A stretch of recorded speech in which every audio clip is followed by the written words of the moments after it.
Okay. Hey, how are you? Oh, girl, it's great hearing your voice today. I have, I have been going through it with Apple all week. about my little, about my little new iPad. Hey, Linda. Hey, Andre. Hey, Samantha. But I think I've got to go down and be at the store today. Oh, Lord have mercy. But it's all coming together.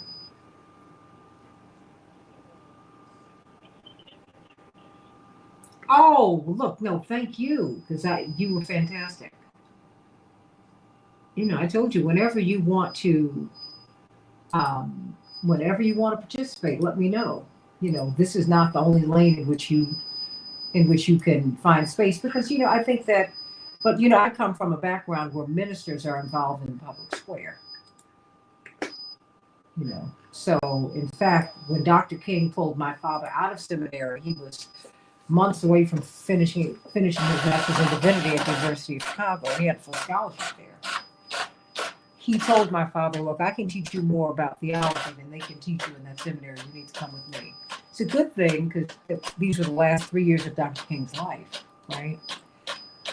But, this is about taking. You can't I've just never seen the ministry itself as just being in the public square, right? I mean, I think it should be in the public square. It shouldn't just be, in the pulpit. It's like, no, we need you everywhere, you know?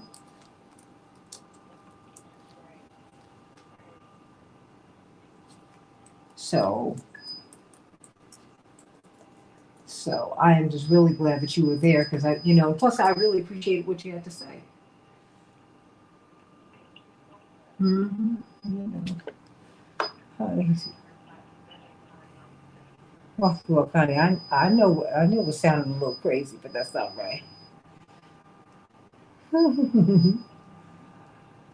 But it was all right.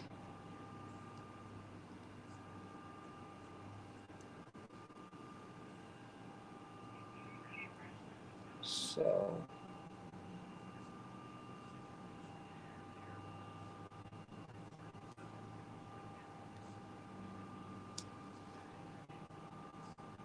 okay, let's see.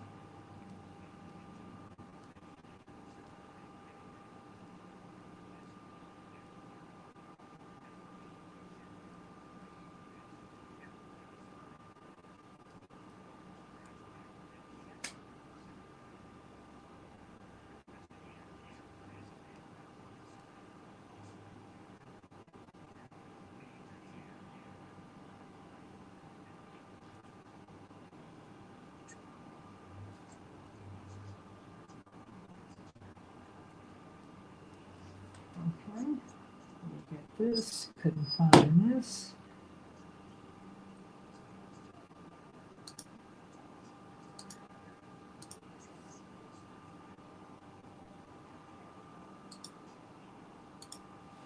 Hey, everybody, how you doing?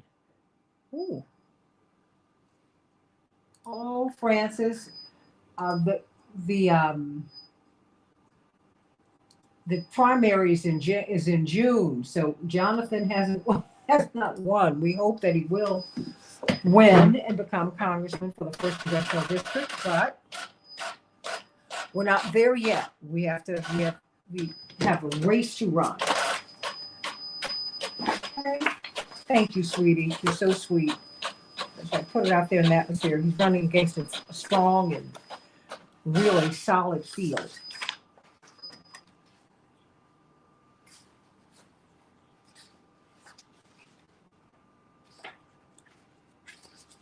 Okay, thank you. Let's have a great show. And let the words of our mouths and the meditations of our hearts be acceptable in thy sight. O Lord, our strength and our redeemer. Thank you, God, for another day. Thank you, thank you, thank you. Thank you, God, for another day.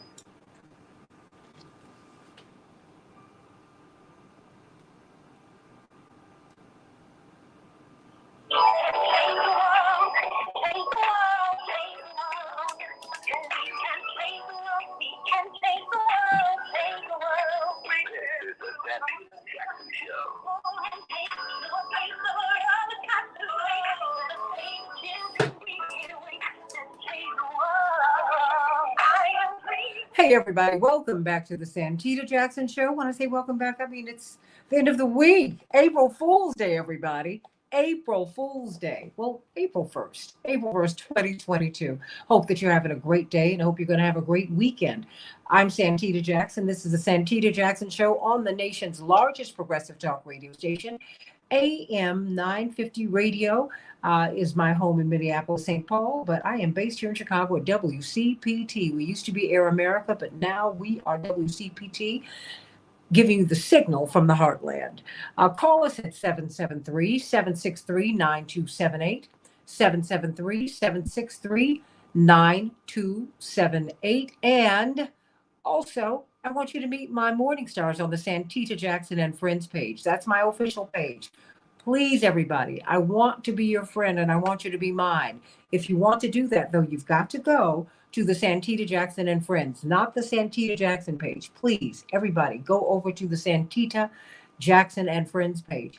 I am not allowed to take any more friends on the Santita Jackson page, and they continue to kick people off, and it's made me so sad. So please, everybody, come over to Santita Jackson and Friends, and watch us on YouTube on the Santita Jackson Show, on the Santita Jackson Show YouTube channel. Please like and subscribe and spread the word. Hey, everybody, all my morning stars are up this morning. Samantha and Andre and Linda and Mark from DC. That's right, my old stomping grounds. I'm a Howardite, you know that. Francis and Angela and so many of you. And Daryl, how you doing out there in Columbus? And oh my goodness, and Paula, how you doing? Lovely Paula. Philip out there in Pennsylvania. Cindy, Zenobia, love that name. Sending you all much love. Hey, Joyce, today we are talking about these falling poll numbers. We are getting to that today. That President Biden has, the rising poll numbers that former President Trump has. What does that mean? AOC, Alexandria Ocasio-Cortez, says, wait a minute. We are facing a bloodbath. There are things that you need to do to turn things around. You need to do the things that you said you were going to do when you were running. So what do you think? What about this collapse of support that she sees, that many people are saying that they see? Because his poll numbers are the worst of his presidency. Why do they keep getting worse? I don't understand that. So maybe you can help me to understand it. What it is that he's not doing that you need him to do. The Quinnipiac poll is very, very detailed. As much attention as we are focusing on Ukraine, what we're really concerned about is the economy and inflation. That's number one for Americans. You know, gas prices were high before Ukraine. Inflation was here before Ukraine. Let's get real about this. We had some real problems because we have structural inequality. The people who got wealthy during this pandemic were the people who were already wealthy. We created more billionaires. We have Jeff Bezos on track to become a trillionaire. So something, it says, this is before we get to Ukraine, let's look at ourselves. Stay right here and let's work these issues out right here on the Santita Jackson Show. So I want you to call me at 773-763-9278. And as we are moving money from the pandemic, so that you could get tested without having to pay for it and get your vaccine without having to pay for it. Well, we're going to be continuing this discussion with Dr. Shanina Knighton on ways that you can prevent a COVID infection. 5 ways to prevent a COVID infection. She knows them all. And we need to do that, everybody, because I told you over the past couple of weeks, I have 3 friends who tested positive. And they're feeling sluggish. They go from mild to I'm not feeling well symptoms. You want to figure out a way to prevent contracting it if you can. So, of course, we've got Reverend Tisha Dixon Williams giving us some good news. So let's get right to the headlines today. Paul, take us away. In Chicago, we're going to have a high of 42 degrees, partly cloudy. Minneapolis, St. Paul, a high of 48 degrees, mostly cloudy. In the NBA, the Timberwolves will be facing off against the Nuggets tonight. But guess what? We had one heck of a game. Chicago, wow, what a game. The score doesn't tell the real story. 135 Chicago, the Clippers 130. What a game. In the NHL, the Panthers, well, they shut out Chicago 40-0. And the Penguins will be played the Wild. They won just by a goal, by a puck, 4-3. March Madness, everybody, the Final Four. South Carolina for the ladies. South Carolina versus Louisville. Connecticut versus Stanford. That is today, everybody. On Sunday, you will have the championship game on April 3rd. It's going to be a great one. And Fresno State will be playing Coastal. But tomorrow, Villanova will be facing off against Kansas City, and UNC will be playing Duke. Wow, wow, wow. You know, you gotta love March Madness. It is absolutely insane, everybody. Last month saw the most tornadoes ever recorded in March in the United States, and it was the second record-breaking March in a row, everybody. And you know, our servicemen are taking selfies on the field of battle in Ukraine. Wow, the Ukrainian soldiers are, wow. About 100,000 people remain trapped in the besieged Ukrainian city of Mariupol.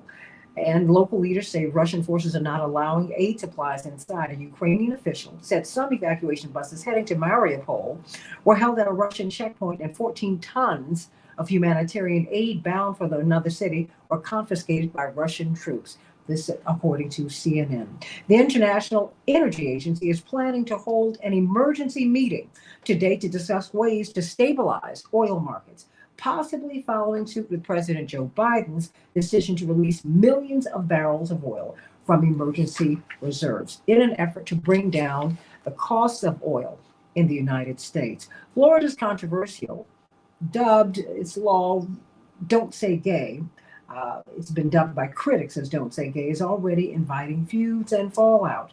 After the bill was signed into law, the Walt Disney Company, which is the largest employer in the state, wrote in a statement that its goal was to get the law repealed or defeated in the courts. In fact, they plan to have half of their characters in their films and on television be LGBTQ plus characters. Everybody, Republicans have struck an agreement in principle with Democrats on a $10 billion package to provide further pandemic relief, according to GOP Senator Mitt Romney. The White House has been appealing to Congress to pass more funding, saying the administration doesn't have the money to purchase monoclonal antibody therapies, vaccines, and more tests.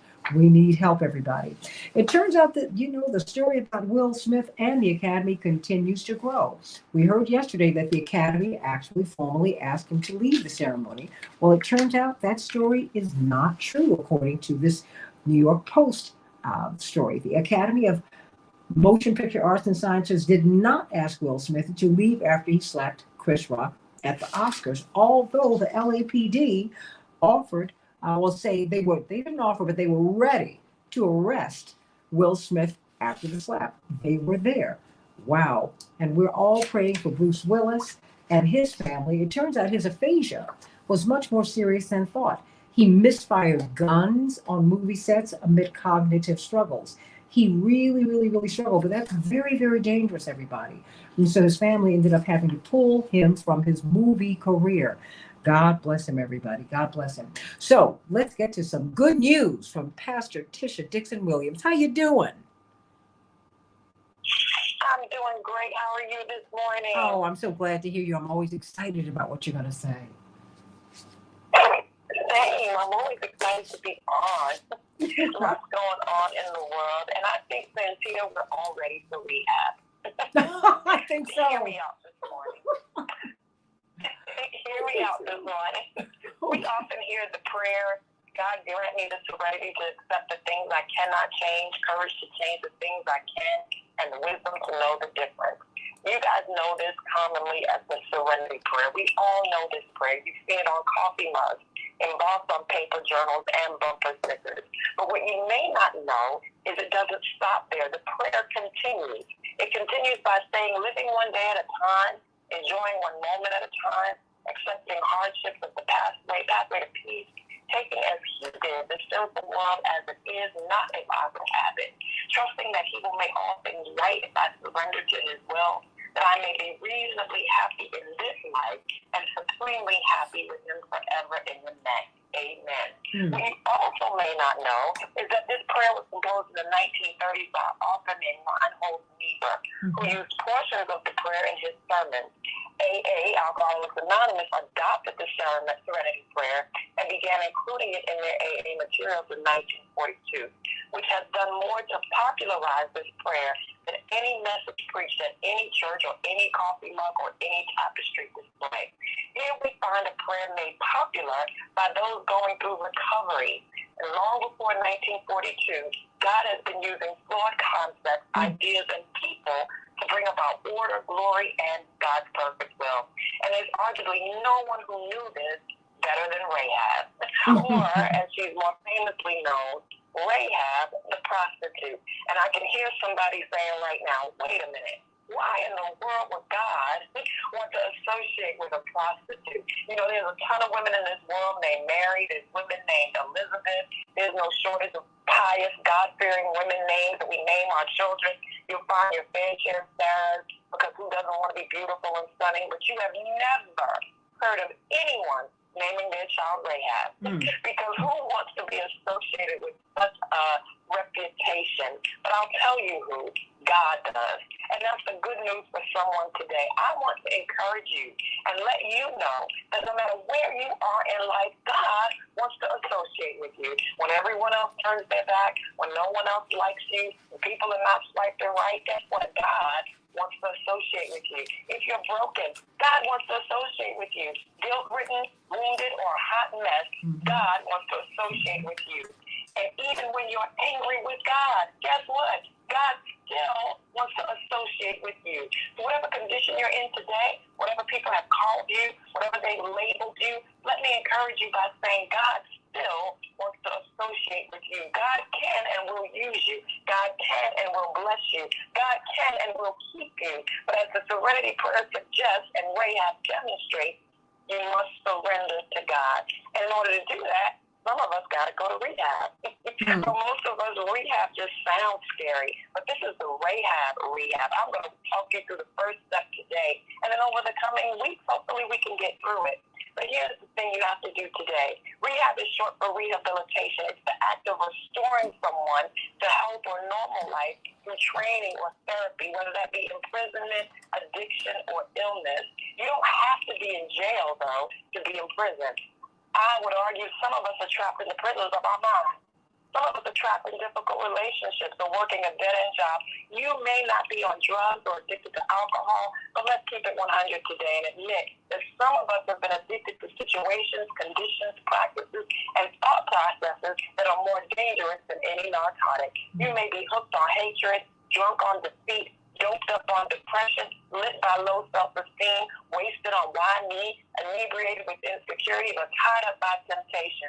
I'm submitting to you all this morning. It's not drugs, alcohol, sex, shopping, or gambling that's killing you. It's everything else. Say to yourself, it's time to go to rehab. God wants to change you. God wants to fix your situation. But in order to do that, you have to surrender and accept serenity. If any of these conditions apply to you, then consider this your intervention. It's time to go to rehab, but not just any rehab. This is your Rahab rehab. And the first step is you have to be ready. You have to be ready for rehab. No one can shift or change anything that's going on in your life until you are ready. What do I mean by ready? Are you open to rehab and ready for new opportunities? When the boss comes spying around your office, are you ready for the promotion?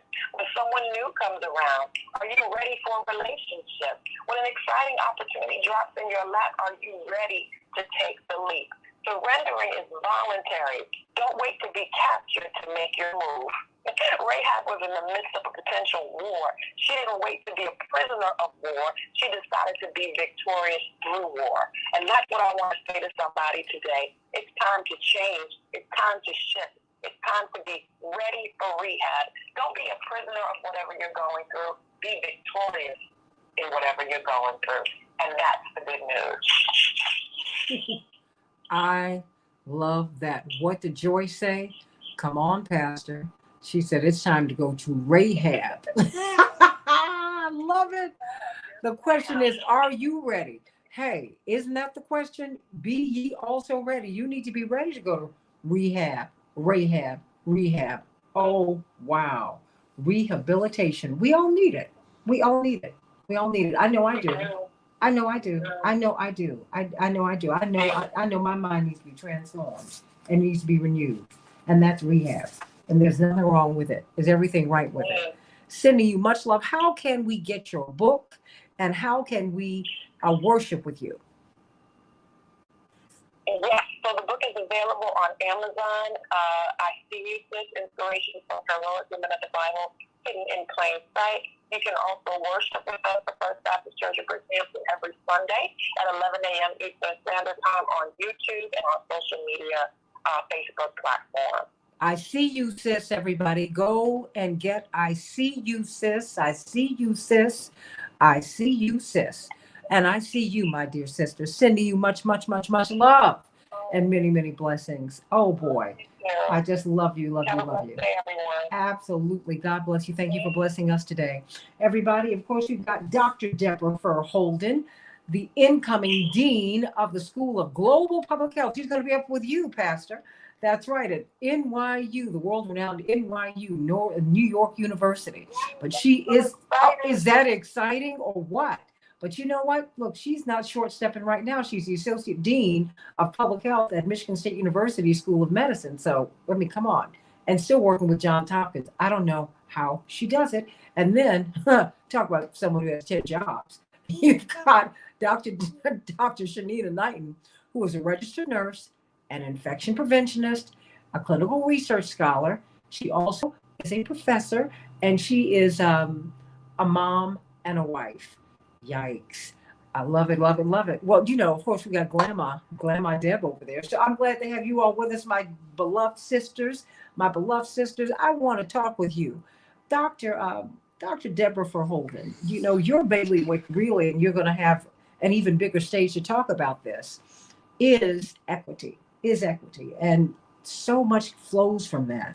Of course, now you have many progressives who are calling for a Medicare push for all, so that everyone can have equal access to equal high quality health care. That is what it is in theory.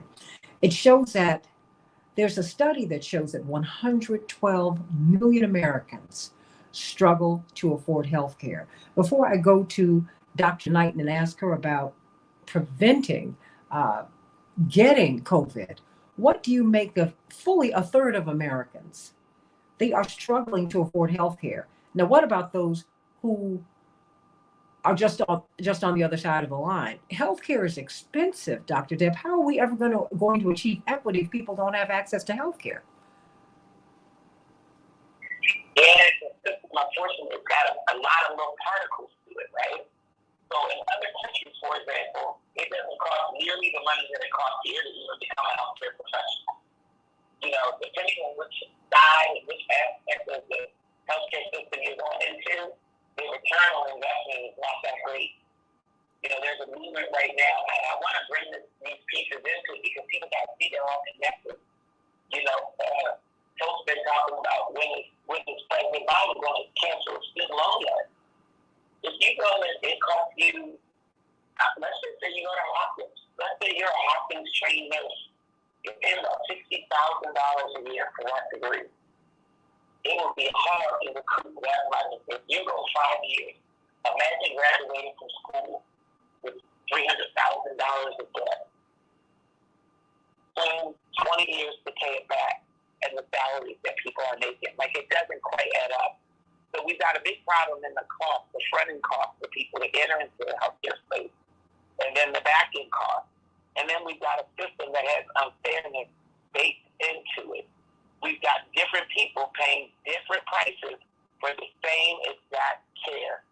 If you've got private insurance, Medicaid, or no insurance, it is likely that you will be paying different prices for the exact same thing, depending on what your insurance status is.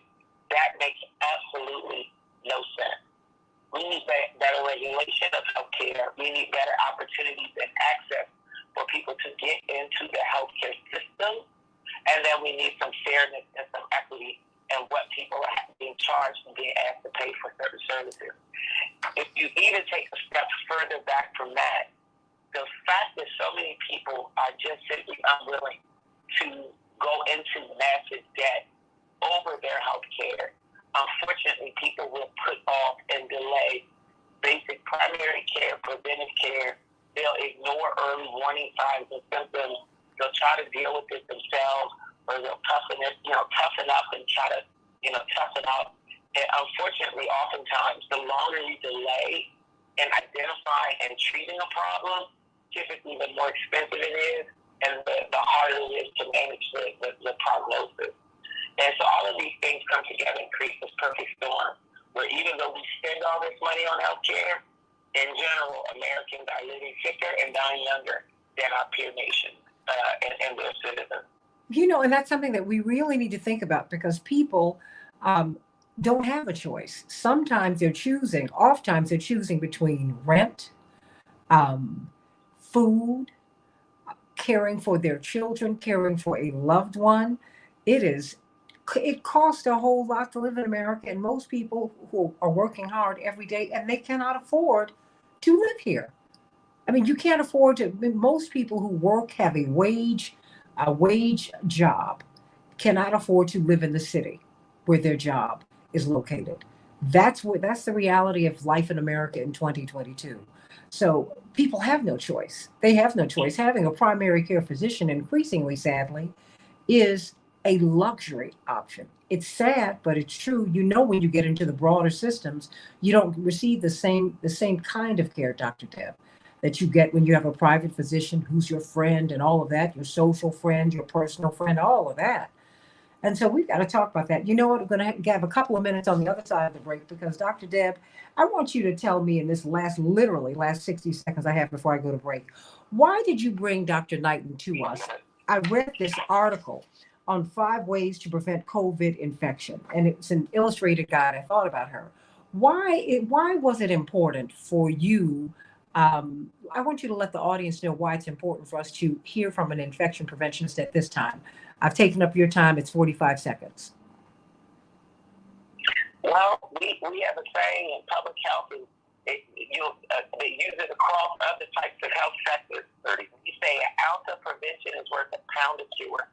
And giving people access to the information and all of the tools and resources they need, which oftentimes are knowledge-based, to keep themselves safe and prevent themselves from not just contracting COVID, but all types of infectious diseases and transmissible diseases, I think it's the best thing that we can give for people. And she is the top of that game. All right, everybody, let's talk. We want to hear how you can prevent, how you can not get COVID. I know we continue to go through this every day, but you know what? Everybody says something every day that lets me know that it's almost as if it's the first time you've heard it, or certainly it's a reminder. I'm not blaming anyone. We're inundated with a lot of information and a lot of demands, but we need to do everything that we can in order to stay as healthy as we can possibly be. So I want you to hear from Dr. Shanina Knighton on the other side of the break.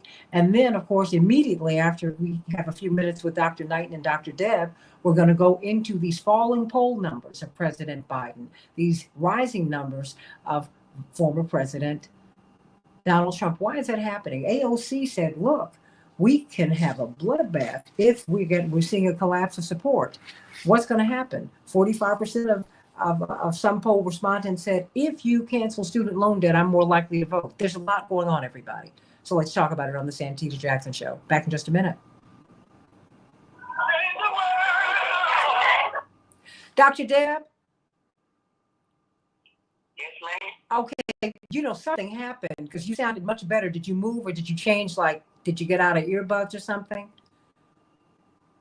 My AirPod died, so now I'm just talking into the phone. Okay, never use the earpods again, because on the radio it's really distorted. As soon as your earpods went down, we could hear you. We could really understand you. So I sounded better at the end. You sound better, like right now. Yeah. You know, whenever you use these wireless devices on the phone, they just remember that, honey, because my mother lets that phone drop at the bottom of her purse and she just keeps on talking, and I'm like, Mom. So there it is. So, but okay, everybody, what's this? Okay.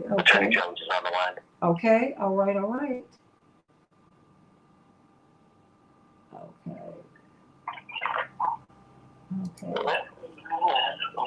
Okay.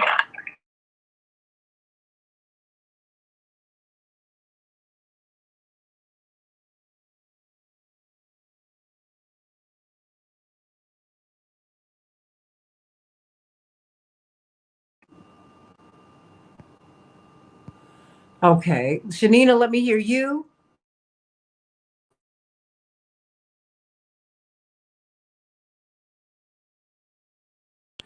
She was just outside of Chicago. Okay. All right. Here we are. We're back. Whew, it's always something, you guys. All right. All right. All right. I'm sorry, you guys. Boy, I'm looking for someone to help me with the show, like right now. Mr. McKee is on the line. Okay. Dwight McKee. Good morning. Hi. How are you? You can say hello to. I hope you're doing well. You can say hello to Dr. Deb and to Dr. Knighton. Oh, well, I'm unworthy. I have to make an appointment to say hi with Dr. Jeffrey. Yes, you do. She got me told. I didn't call her back quickly enough. She said, you better call the Dean of Global Public Health at NYU. I was like, what? Trying to figure out what to call her. I was like, do I call you Dean Holden now? Do I call her on the line? Yeah, you call her Dean.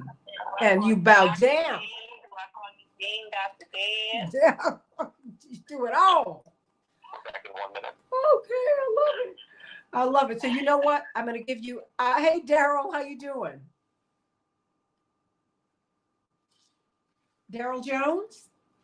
Good morning, Santita. Doing great. All right. Just everybody make sure, Robert Patillo, are you there? Good morning. Good morning. Okay, make sure no one is on earbuds or earpods. Please don't make sure you're not on those. And if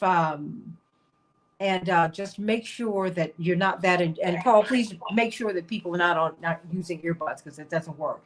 I've got 5 minutes with you and Dr. Deb. Okay, Shanita? Yes. So I'm going to give you 3 minutes to go over these. We're going to drill down on preventing COVID-19 infections. We're going to do that. Coming back in 5. Because nobody's washing hands. Hello. Okay. Anymore.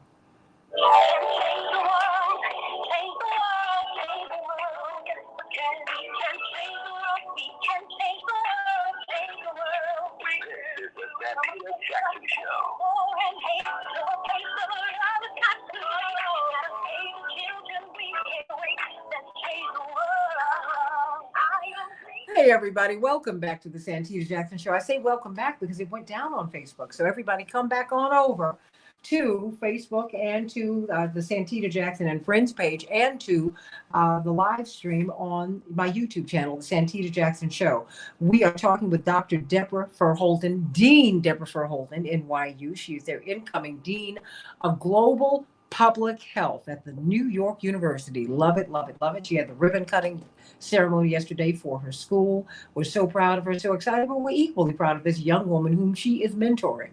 Dr. Shanina Knighton, infection preventionist, registered nurse, research clinical scholar, absolutely brilliant at Case Western Reserve University. And I must say, she's the first person in her family, I think it is, to come out of high school. Is it Dr. Knighton? Yes. And I say that with pride because my grandmother, she was orphaned when she was about 12. And she had her first child at 14. This is not your background, but after she got her 5 kids through college, she then went and got her GED. She was working at the VA hospital. She was the person who served you your food. And then she went to a community college and got an associate's degree. And she came out of Hampton at 61 with her degree. And then she got a master's at 65. And so you are inspiring a lot of people. And I think your story is so important. But everyone, she'll frighten you to death because she is so fastidious about infection prevention. Oh my gosh. But you know what? We need that because more and more of us are getting COVID and we're getting it. Sometimes it's mild, Dr. Deborah Verholten, and sometimes it's not.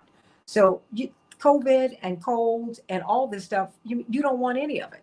So I see many of us are now, we think we act like the pandemic is over and it's not. Dr. Knighton, what are some of the ways that we can prevent COVID infection? I went to lunch with some people and they were eating family style. Now, I ordered my own meal. so no one would be breathing over my food.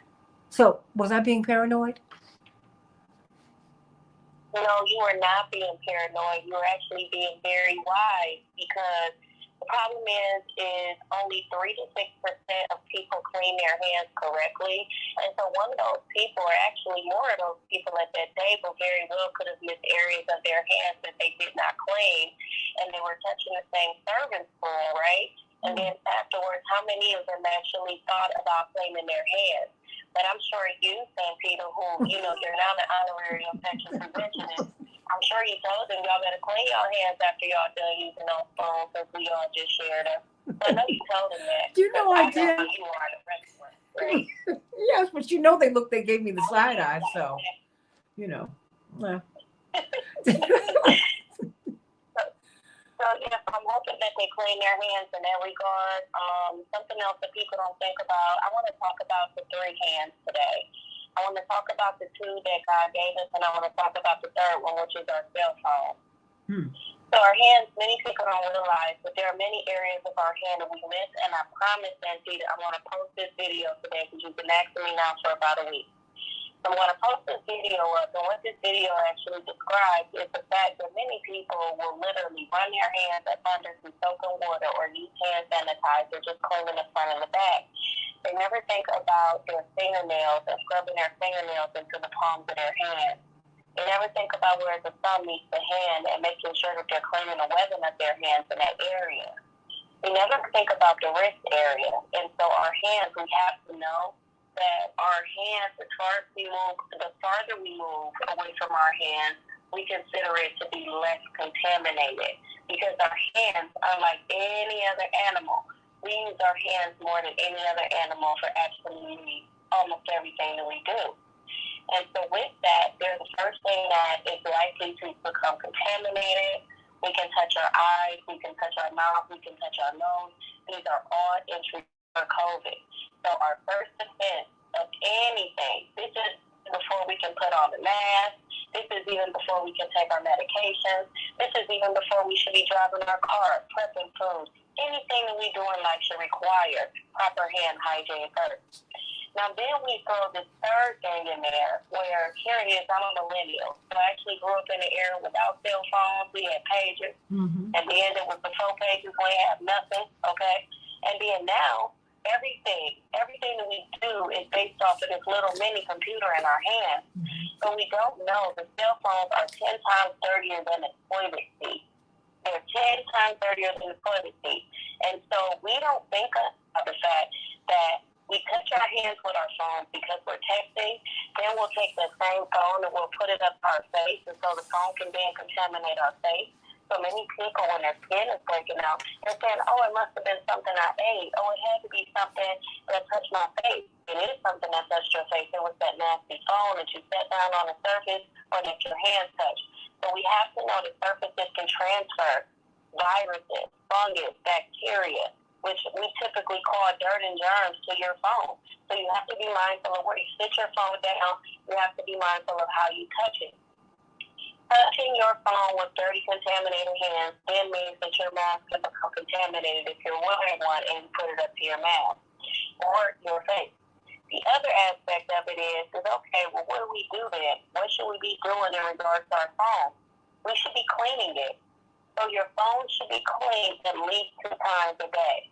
Now, there's this oleic film that's on your phone which causes it to have like an anti-scratch coating and look. That's why our cell phones don't get scratched up like regular plastic or glass would at times.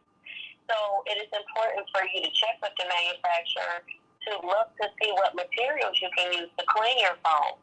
A lot of times it's just with a cloth dampen, a lightly cloth dampen. That does not mean spray your cell phone down. Don't spray your phone because it won't work. You have to use like a damply wet cloth in order for you to disinfect your phone. I've seen situations where people can use the alcohol pad because their phone is so old, like mine, so the lead coating is been gone. Or you can use a lightly dampened cloth. So those are the 3 tidbits that I would give about those 3 hands.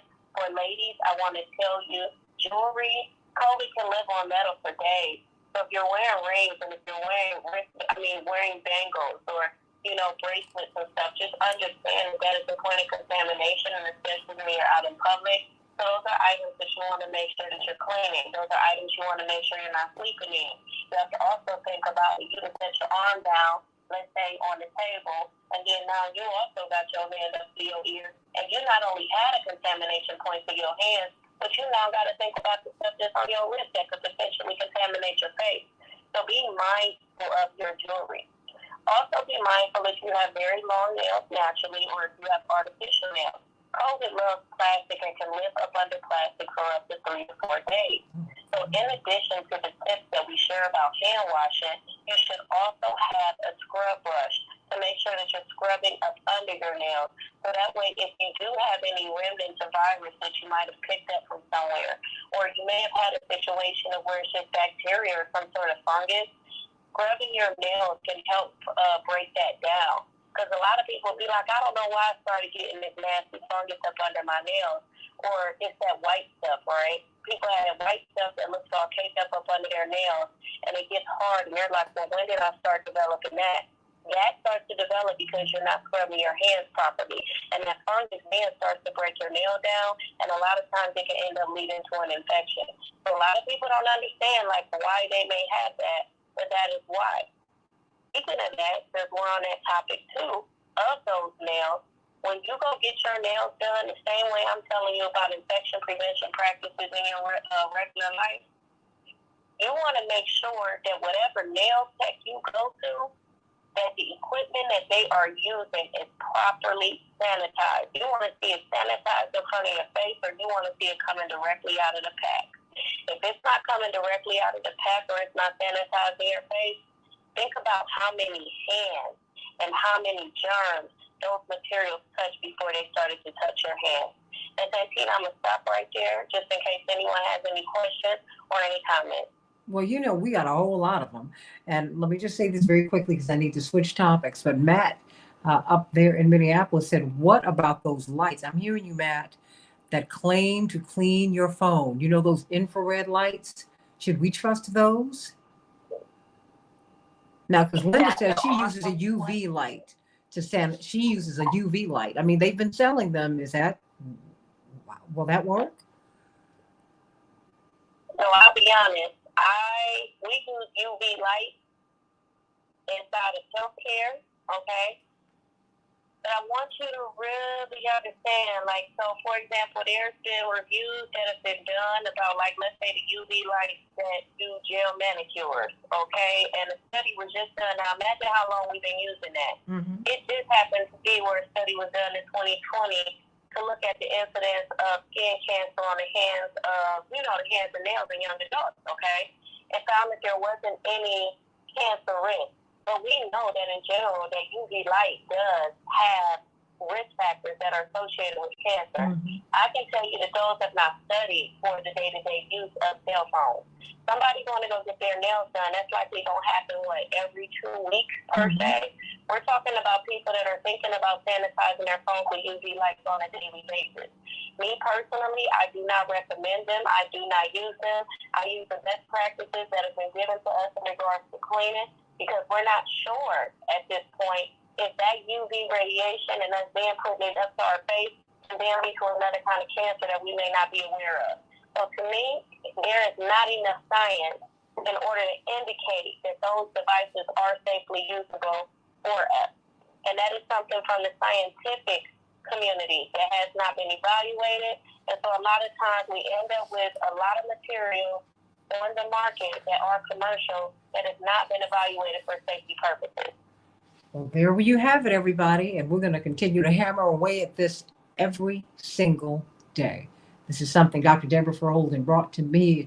And brought to you. It's her gift, one of her gifts, Dr. Shanina Knighton, to us, so that we can understand how we need to protect ourselves. There's so many things that we do every day that imperil our health, and not just for COVID. I mean, who really wants the flu?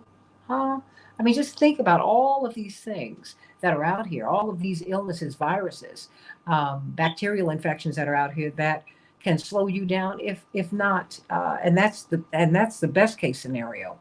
Dr. Deborah Verholden, Dean Deborah Verholden, incoming dean at NYU's School of Global Public Health. She just cut the ribbon yesterday at the school. We love it, love it, love it. Dr. Shanina Knighton, clinical research scholar, Case Western Reserve University, registered nurse, and infection preventionist. You know I love you, my beloved sister. Stay right here as we're talking with Dwight McKee, Dr. D, that other Dr. D, and Robert Patillo.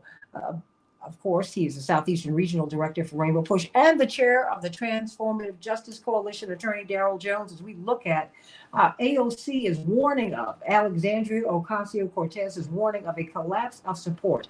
As we saw these really unsettling poll numbers, Robert, about President Biden, his support it does not continue. It just hasn't grown. In fact, it continues to sink in the United States. Now Democrats are becoming very anxious about 2022 and now even 2024, as we have seen two polls come out this week that show that Vice President Harris would have no weight against President Trump, and neither would President Biden. He could beat them going away. Let me start with you, Attorney Robert Patillo, because you and Dr. D, you and Dwight McKee kind of sort of predicted this like in 2020 and no one wanted to hear you. Talk to me, Robert.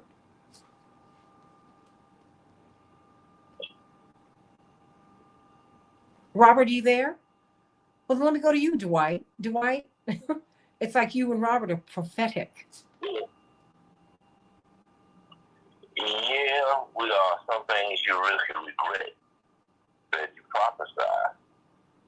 But you see all of the signs coming together is that a combination of voter suppression, voter apathy, passion that comes from the right, the fact that Trump has maintained his level of profile. They've not been able to neutralize him based on legal issues. You see, and what's happening with the spirit of the country, which is, more regressive, more insecure about the future. All of the factors kick in and look like that they're looking for a change, a major change. And because Biden and the Democrats have not had a real strategy to reach out and broaden the base that they thought to appeal to Trump's crowd, did not give them enough, I think, momentum to be able to go into this next election cycle with any real chance to dominate. In fact, all the signs look as if she's right. President right is going to be, Congressman is right. It's going to be a bloodbath. And that the Republicans will walk away with this majority at every level, including probably the presidential level. If we don't come up with a strategy, if we don't come up with a program, if we don't really try to put some of the deliverables on the table to broaden the base. I mean, Attorney Jones, what are you thinking? I mean, because this is a really consequential election. All 435 U.S. House of Representatives seats are up.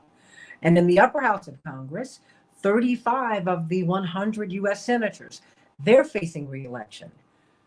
I mean, bloodbath, that is really unsettling. And, the pieces of legislation, the pieces that we've all voted for so overwhelmingly in 2022, if they can't get through now, oh my gosh, what might the right wing take us back to if we don't win in 2022 or 2024?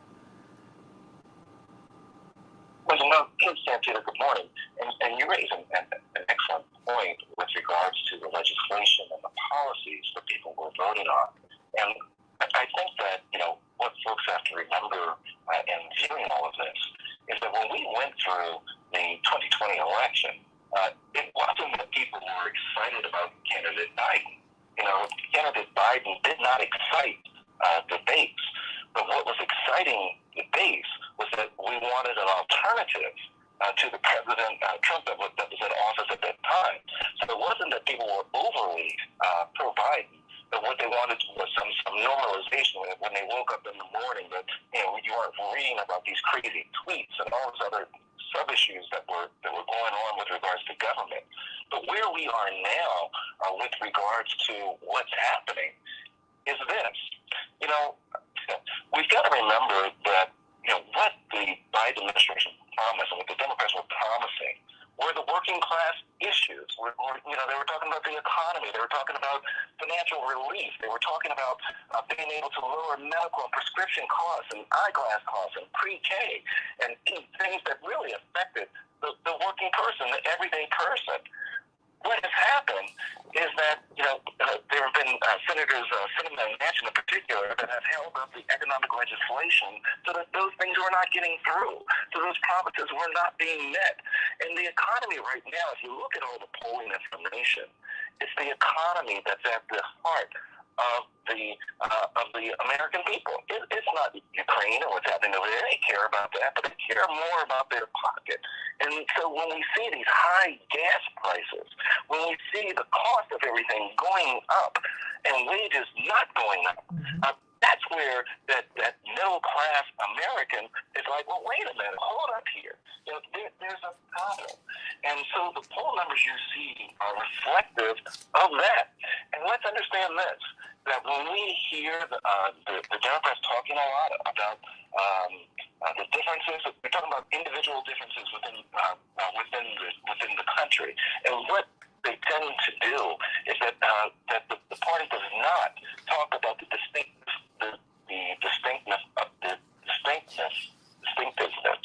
of our country. So that we're talking about us collectively. They're pitting one against the other. And it's almost become for the working class and the middle and lower class that it's almost a classism type thing. That the Democrats are being the professors and those of high intellect and extra college and that kind of stuff, leaving behind that working class mentality and those working class folks, which brought the lady to the party, And so that's what's happening. And so you're seeing that now begin to play out, particularly in states like Nevada, Santita, where there's 2 Democratic senators and there's been all of this movement toward more minorities, particularly Latinos, going to Nevada. But what's happening now is those folks that were supporters of that Democratic base are moving away because there's nothing that they see in the government that's happening that's helping them. And that's what's happening with this Biden administration. They're not the common, ordinary, everyday working class person isn't seeing things that are helping them, and that's why he's struggling in this particular poll, and that's the concern going into the 2022 midterm election. I'm trying to figure out if Democrats will get it. I mean, we've got the Quinnipiac poll that does a deep dive on all of this. That shows you that, number one, ahead of Ukraine. I mean, look, we want everyone to be free and safe and free. But Americans are hurting. They cannot afford to drive their cars. They cannot afford to go to the emergency room. And now we're seeing the Data for Progress and RISE, these organizations have come together. And guess what they found out? That President Biden could lure 45% of those respondents to that poll to the polls if he would cancel just $10,000 of student loan debt. I mean, people are looking for something, to your point, Attorney Darrell Jones, chairman of the Transformative Justice Coalition. They're looking for relief. And it's like, I'm not hearing, I hear the president gives some kind of speech several times a week, but he's not talking about that. He's even talking about the gas prices in relation to Putin. We had high gas prices before we went into Ukraine. Let's keep it real. We had inflation and a collapsed economy before all of this happened. What are Democrats going to do? I mean, because AOC, Alexandria Ocasio-Cortez, really the leading voice for these young progressives, she said there's a collapse of support and we are facing what could be a devastating 2022, a devastating 2024. Just Dwight, what do you see? Well, there's another subtext to this too, and that is that when there's this kind of economic insecurity, that presumption of white superiority kicks in. Because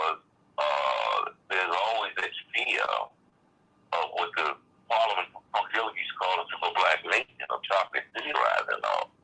And so coming out of that, the Obama administration, well, whites saw in their mind that their power dynamic changing and been shifted over to minorities with the influx of blacks in government, the influx of Hispanics into the country.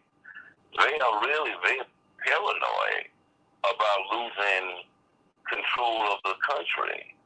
And so there's also a subtext to this that they see Democrats as forfeiting the country to minority interests, where they see Trump and the Republicans committed to the proposition of whites maintaining control and being in charge.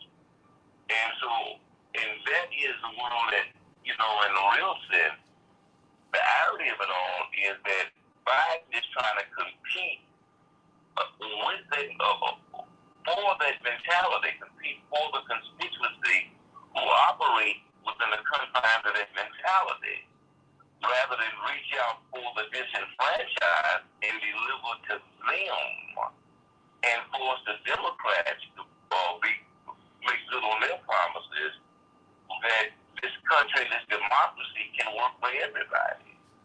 And so as he appeals to Trump's crowd that's going to be immovable, nobody is really reaching out to that whole constituency of whatever it is they felt love and accepted would really balance the momentum in the party in behalf of the. Well, stay right there, because we've got a lot to talk about, everybody. Because there's some things that the Democrats could still be doing. There are things that the Democrats could still be doing to avoid what people think will be a bloodbath in 2022 and 2024. How is it that Vice President Harris and President Biden are losing to former President Trump in these polls? I mean, how is that happening? Why is that happening? What's not happening? What's not happening? You see in a very simple little poll, student loan forgiveness, 45% of the respondents in this RISE Data for Progress poll said, we'd be inclined to vote if you just cancel $10,000 worth of student loan debt. So what are they going to do? Ukraine, as important as that is to us, inflation, the economy, jobs, our money. That's the most important issue for Americans right now. Let's talk about it. All right, everybody, back with more of the Santita Jackson Show in just a few minutes. Dr. Deb and Dr. Shanina Knight, and I'm going to have to let you all go. We need those lines.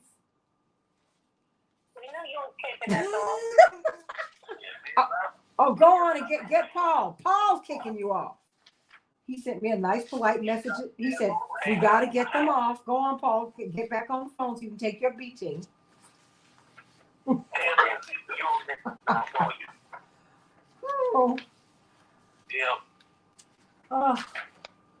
Did Dr. Deb leave? Okay. Wow. Check this out. Amid renewed push for Medicare, study shows 112 million Americans struggle to afford health care. That is absolutely insane. This is crazy. It is absolutely crazy.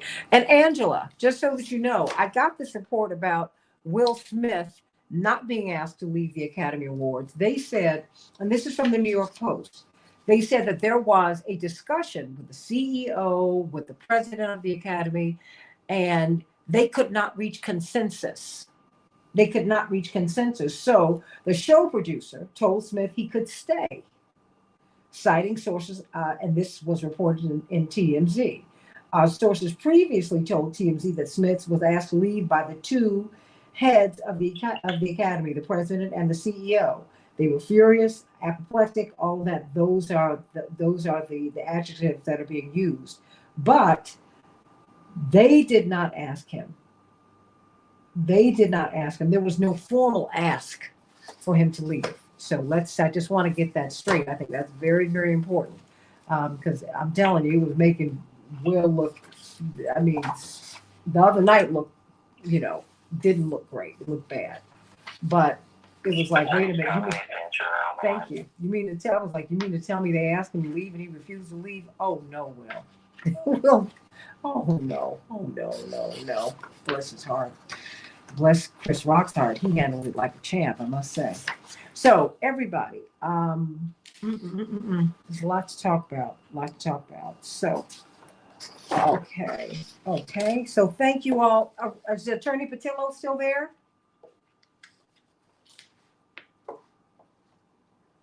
Is he there? Paul, can you check? Attorney Patillo? Thank you.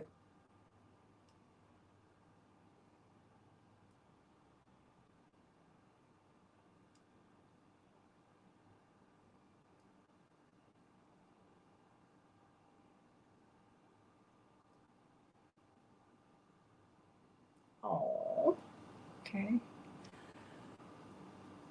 Okay. All right, everybody. So, wait a minute. Here we go. Yes. Okay. What is going on here?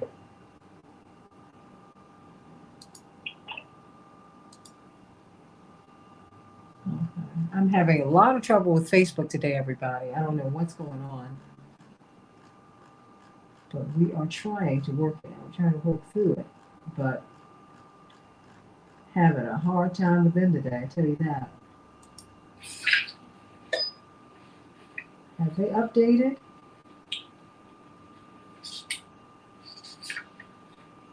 I don't think that they have. Okay. So let me okay.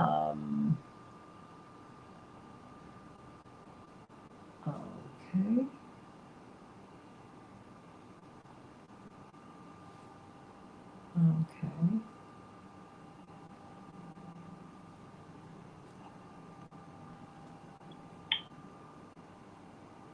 Attorney Patillo is back. Okay, thank you. Hey, Attorney Patillo.